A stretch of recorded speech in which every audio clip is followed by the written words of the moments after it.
بسم اللہ الرحمن الرحیم یا ایہا الذین آمنوا اتقوا اللہ ولتنظر نفس ما قدمت لغد واتقوا اللہ ان اللہ خبیر بما تعملون۔ اے ایمان والو، اللہ سے ڈرتے رہو اور ہر شخص کو دیکھنا چاہیے کہ اس نے کل یعنی آخرت کے لیے کیا سامان بھیجا ہے، اور ہم پھر کہتے ہیں کہ اللہ سے ڈرتے رہو، بے شک اللہ تمہارے سب اعمال سے خبردار ہے۔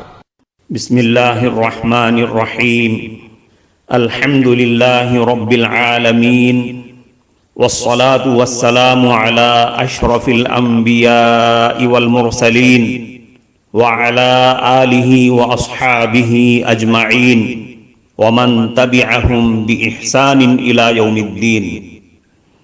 قابل صد احترام حضرات شائقین و شائقات سچا پیغام، السلام علیکم ورحمۃ اللہ وبرکاتہ۔ آج کی محفل میراث النبی کے نورانی پروگرام میں آپ کا استقبال ہے۔ اہلا و سہلا مرحبا۔ ہم آپ تمام حضرات و مستورات کا خیر مقدم کرتے ہیں۔ محترم حضرات و خواتین، تعلیم کا آغاز ہو رہا ہے۔ سب سے پہلے آداب تعلیم کا لحاظ کرتے ہوئے تعلیم کی طرف متوجہ ہو جائیں۔ پورے دھیان سے سننا، عمل کی نیت سے سننا اور تبلیغ کی نیت سے سننا، یعنی سنی ہوئی باتیں دوسروں تک پہنچانے کے جذبے سے سننا۔ چند خاص آداب تعلیم ہیں، امید ہے کہ آپ حضرات ان آداب کا ضرور خیال رکھیں گے۔ جزاکم اللہ۔ بسم اللہ الرحمن الرحیم۔ حضرت ابو مسعود انصاری رضی اللہ عنہ سے روایت ہے کہ رسول اکرم صلی اللہ علیہ وسلم نماز میں یعنی نماز کے لیے جماعت کھڑے ہونے کے وقت ہمیں برابر کرنے کے لیے ہمارے مونڈھوں پر ہاتھ پھیرتے تھے اور فرماتے تھے کہ برابر برابر ہو جاؤ اور مختلف یعنی آگے پیچھے نہ ہو، کہ خدا نہ کرے آگے پیچھے ہونے کی سزا میں تمہارے قلوب باہم مختلف ہو جائیں، اور فرماتے تھے کہ تم میں سے جو عقل مند اور سمجھدار ہے وہ میرے قریب ہوں، ان کے بعد وہ لوگ ہوں جن کا نمبر اس صفت میں ان کے قریب ہو، اور ان کے بعد وہ لوگ جن کا درجہ ان سے قریب ہو۔ حضرت نعمان بن بشیر رضی اللہ عنہ سے روایت ہے کہ رسول اکرم صلی اللہ علیہ وسلم کا دستور تھا، جب ہم کو نماز پڑھانے کے لیے کھڑے ہوتے تو پہلے آپ ہماری صفوں کو برابر کرتے، اور جب ہماری صفیں درست اور برابر ہو جاتی تو آپ تکبیر کہتے یعنی نماز شروع فرما دیتے۔ حضرت انس رضی اللہ عنہ سے روایت ہے کہ رسول اللہ صلی اللہ علیہ وسلم نے فرمایا، لوگوں پہلے اگلی صف کو پوری کر لیا کرو، پھر اس کے قریب والی صف کو، تاکہ جو کمی اور کسر باقی رہے وہ آخری صف میں رہے۔ مطلب یہ ہے کہ جماعت سے نماز پڑھی جائے تو لوگوں کو چاہیے کہ آگے والی صف پوری کر لینے کے بعد پیچھے والی صف میں کھڑے ہوں، اور جب تک کسی اگلی صف میں جگہ باقی رہے پیچھے نہ کھڑے ہوں۔ اس کا نتیجہ یہ ہوگا کہ اگلی صفیں سب مکمل ہو جائیں گی، اور جو کمی اور کسر رہے گی وہ سب سے آخر والی صف میں رہے گی۔ حضرت ابو امامہ رضی اللہ عنہ سے روایت ہے کہ رسول اکرم صلی اللہ علیہ وسلم نے فرمایا کہ اللہ تعالی رحمت فرماتا ہے اور اس کے فرشتے دعائے رحمت کرتے ہیں پہلی صف کے لیے۔ بعض صحابہ نے عرض کیا، اے اللہ کے نبی، دوسری صف کے لیے بھی کیا؟ آپ صلی اللہ علیہ وسلم نے ارشاد فرمایا، اللہ تعالی رحمت فرماتا ہے اور فرشتے دعائیں رحمت کرتے ہیں پہلی صف کے لیے۔ پھر صحابہ نے عرض کیا، دوسری صف کے لیے بھی؟ نبی کریم صلی اللہ علیہ وسلم نے پھر پہلی ہی والی بات دہرائی، یعنی فرمایا اللہ تعالیٰ رحمت کرتا ہے اور اس کے فرشتے دعائے رحمت کرتے ہیں پہلی صف کے لیے۔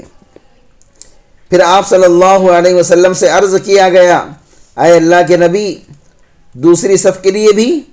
آپ صلی اللہ علیہ وسلم نے تیسری مرتبہ بھی وہی پہلی والی بات دہرائی کہ اللہ تعالیٰ رحمت فرماتا ہے اور فرشتے دعائے رحمت کرتے ہیں پہلی صف والوں کے لیے۔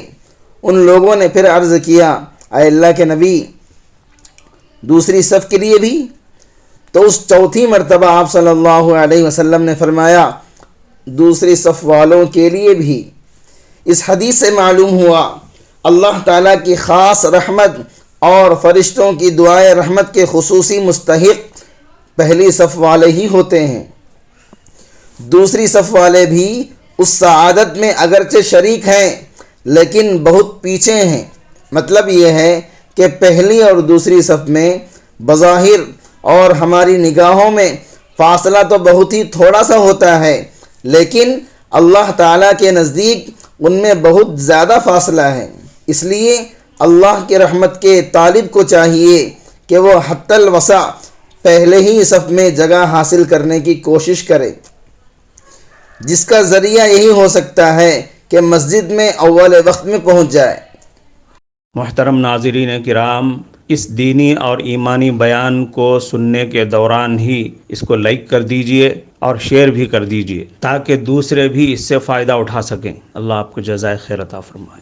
صحیحین کی ایک حدیث میں ہے کہ نبی کریم صلی اللہ علیہ وسلم نے فرمایا کہ اگر لوگوں کو معلوم ہو جائے کہ پہلی صف میں کھڑے ہونے کا کیا اجر ہے، کیا ثواب ہے اور اس پر کیا صلہ ملنے والا ہے، تو لوگوں میں اس کے لیے ایسی مسابقت اور کشمکش ہو کہ قرعہ اندازی سے فیصلہ کرنا پڑ جائے۔ اللہ تعالیٰ ان حقیقتوں کا یقین ہمیں نصیب فرمائے، آمین۔ حضرت ابو مالک اشعری رضی اللہ عنہ سے روایت ہے کہ انہوں نے لوگوں سے کہا، میں تم سے نبی کریم صلی اللہ علیہ وسلم کی نماز کا بیان کروں؟ پھر بیان کیا کہ آپ صلی اللہ علیہ وسلم نے نماز قائم فرمائی۔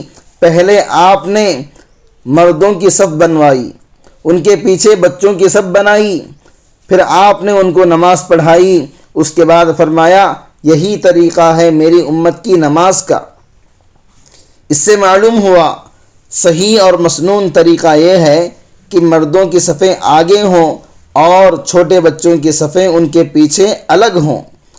حضرت ابو ہریرہ رضی اللہ عنہ سے روایت ہے کہ نبی کریم صلی اللہ علیہ وسلم نے فرمایا، لوگو اپنے امام کو وسط میں لو، یعنی اس طرح صف بناؤ کہ امام تمہارے درمیان میں ہو اور صفوں میں جو جگہ بچی ہوئی ہے اس کو پر کر لو۔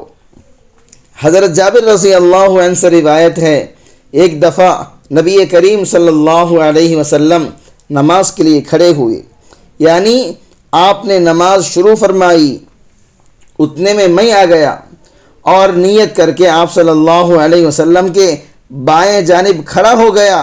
آپ صلی اللہ علیہ وسلم نے میرا ہاتھ پکڑا اور اپنے پیچھے کی جانب سے مجھے گھما کر اپنی داہنی جانب کھڑا کر لیا۔ پھر اتنے میں جبار ابن صخر رضی اللہ عنہ آ گئے۔ وہ نیت کر کے آپ صلی اللہ علیہ وسلم کی بائیں جانب کھڑے ہو گئے تو آپ صلی اللہ علیہ وسلم نے ہم دونوں کے ہاتھ پکڑ کے پیچھے کی جانب کر دیا اور پیچھے کھڑا کر لیا۔ اس حدیث سے معلوم ہوا کہ جب امام کے ساتھ صرف ایک مقتدی ہو تو اس کو امام کی داہنی جانب کھڑا ہو جانا چاہیے، اور اگر وہ غلطی سے بائیں جانب کھڑا ہو جائے تو امام کو چاہیے کہ اس کو داہنی جانب کھڑا کر لے، اور جب دوسرا کوئی مقتدی آ کر شریک نماز ہو جائے تو امام کو آگے بڑھ جانا چاہیے اور ان دونوں کو صف بنا کر پیچھے کھڑا ہو جانا چاہیے۔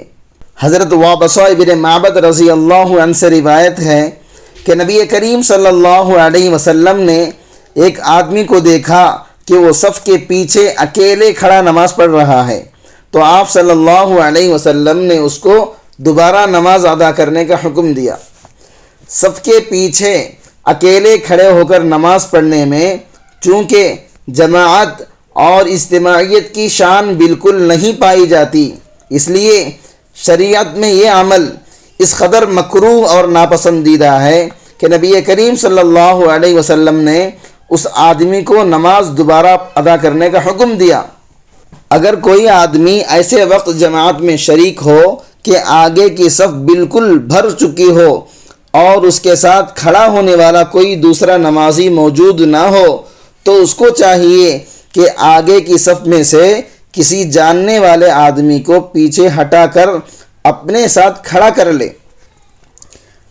شرط یہ ہے، یہ امید ہو کہ وہ آسانی سے پیچھے ہٹ کر آ جائے گا، اور اگر ایسا کوئی آدمی اگلی صف میں موجود نہ ہو تو پھر مجبوراً پیچھے اکیلا ہی کھڑا ہو جائے، اور اس صورت میں عند اللہ یہ آدمی معذور ہوگا۔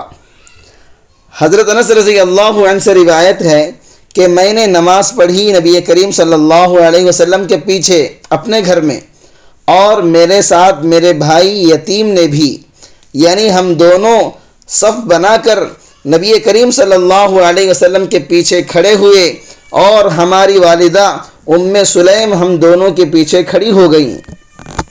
اس حدیث سے معلوم ہوا کہ اگر جماعت میں صرف ایک عورت بھی شریک ہو تو اس کو بھی مردوں اور بچوں سے الگ سب سے پیچھے کھڑا ہو جانا چاہیے، حتیٰ کہ اگر بالفرض آگے صف میں اس کے سگے بیٹے ہی کیوں نہ ہو، تب بھی وہ ان کے ساتھ کھڑی نہ ہو بلکہ الگ پیچھے کھڑی ہو جائے۔ کفارہ مجلس کی دعا پڑھ لیجئے۔ سبحانک اللہم و بحمدک، اشہد ان لا الہ الا انت، استغفرک و اتوب الیک۔